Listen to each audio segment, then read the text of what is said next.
Hey everybody, I hope you've all had a great week, actually a beautiful week here in Washington, D.C. There's a pretty decent snowstorm here the past couple days, but the flowers have actually already been blossoming on a lot of the trees, so it was a really pretty thing to actually see all the snow on top of the blossoming flowers, something that you don't often always see. We certainly don't see it all the time being Floridians, but it was a pretty week up here.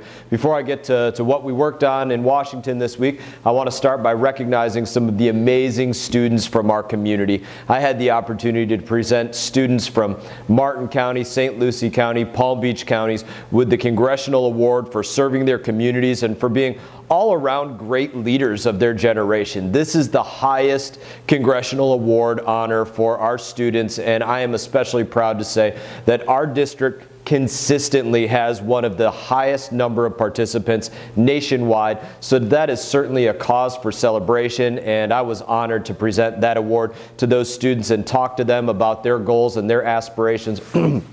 I think that certainly reflects amazingly on the quality of education within our community, that we can produce so many outstanding students and the quality of their upbringing, the way that they're going out there and getting involved in the community in that way. It's a great thing. So I was really proud to see that, really proud to participate in that, and I look forward to having that be the case again next year. And on the legislative side, this week it was all about security.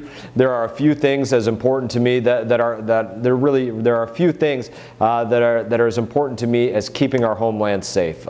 It's what I dedicated my career to do before coming to Congress. It's why I think it's so important to keep serving in this capacity as a member of the military and numerous agencies that I served with. For me, it's about keeping our country, our community, our people, our folks safe. This week, we specifically focused our security efforts on transportation hubs and cyber infrastructure, two areas that are in much need of assistance. So we passed a series of bills, one to enhance our air cargo security efforts to prevent attacks like the attempted ISIS plot that was fortunately foiled in Australia, where terrorists tried bringing down an aircraft using an improvised explosive device. Another one to improve our defenses against vehicular attacks, a phenomenon that has become more and more frequent, and a bill to improve security at airports, railways, and basically all mass transit hubs that are naturally vulnerable to attacks due to the amount of traffic and people that are in these areas. On the cybersecurity front, we passed several bills aimed at improving coordination between our various intelligence agencies so that we can better protect the private information of millions of Americans, but also protect our cyber infrastructure from hacks and from foreign agents. There are literally hundreds of thousands of attempted hacks every single day that go on across this country. These efforts are essential to protecting our democratic institutions and processes, which have become reliant on cyber technology. So this legislation, it's crucial to elections, for example, from being interfered with by our adversaries like Russia, those people that are out there trying to meddle in things that we have as a part of our democratic system. Briefly on some of the other areas where we got some work done this week. Here in our community, one of my top priorities has obviously been fixing our water issues, and especially now as Congress begins to consider water legislation this spring, I've been pushing hard to curb discharges and harmful algal blooms that have been disrupting our Lake Okeechobee communities for years now, and how we can restore our Treasure Coast waterways and our Everglades back to the pristine state at which we all want them to be, know that they can be at. I had a great moment with my kids this weekend. We were out fishing on the dock. We're over there on the North Fork of the St. Lucie River. While we were out there, I can't remember everything that we caught, but among what we caught, we went 2 for 2 on jacks. That was the first time my kids had done that on the North Fork of the river, so it was a great thing. And this is something that we should all be doing off every dock out there as a way of life. That's the first time we hit a couple jacks in probably, I don't know, a year and a half at least. So that was a great thing to see. That has to be the way that our waterways are.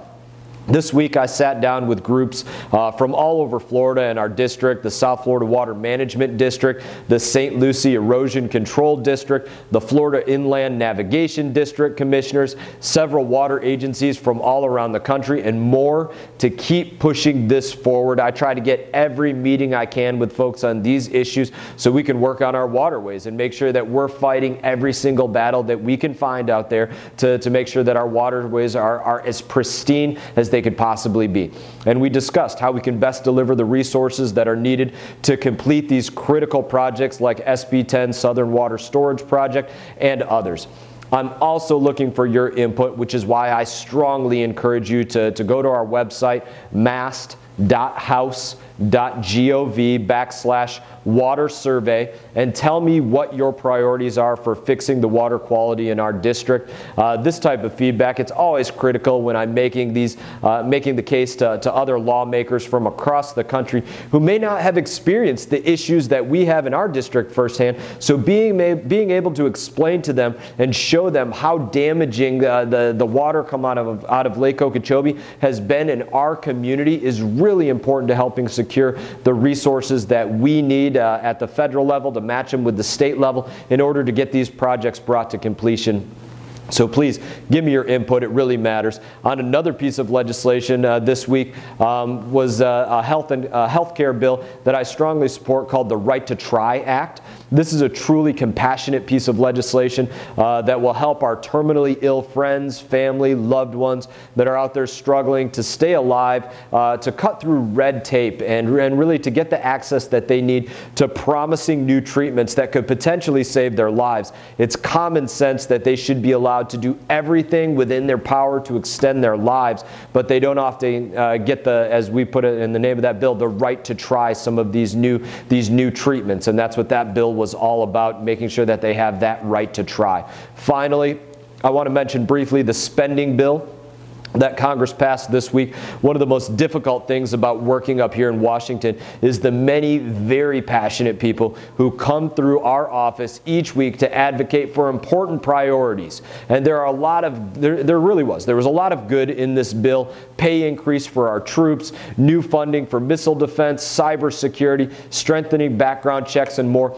But we also need to take a very hard look at this in the framework of the unacceptable debt our country is in right now. Over $21 trillion of debt. A few weeks ago, I voted for a budget that was tied to a supplemental disaster appropriation that included important funding for Florida, like the Herbert Hoover Dike. There were also good increases for VA and opioids, and I'm glad to see that there are also included in this bill today. But I still have the same concerns now that I had then: the high level of spending that continues to put our country further into debt. This is a very big issue. And while I'll be glad to see some of the priorities move forward, like addressing sexual assault, human trafficking, opioids, money that I fought for to combat harmful algal blooms and election integrity, the bill also, it didn't prioritize well for issues like border security, sanctuary cities, and water infrastructure needs more broadly.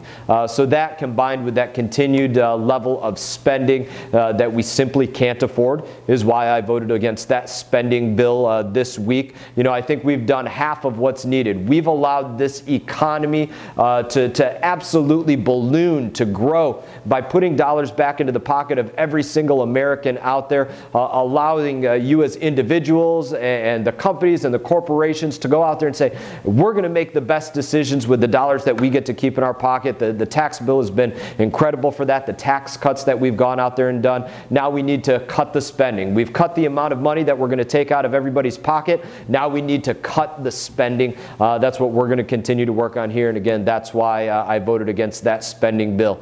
So as always, if you have any questions about the specifics of what was or was not included in the bills, don't hesitate to reach out. As always, it is an honor to represent you in Congress. I'm going to be home for the week here, and I'll get to see hopefully a lot of you around. Going to be around doing numerous meetings at businesses and in communities across the district. So I look forward to seeing you all around. Have a great weekend, and I'll look forward to seeing you around town. Take care.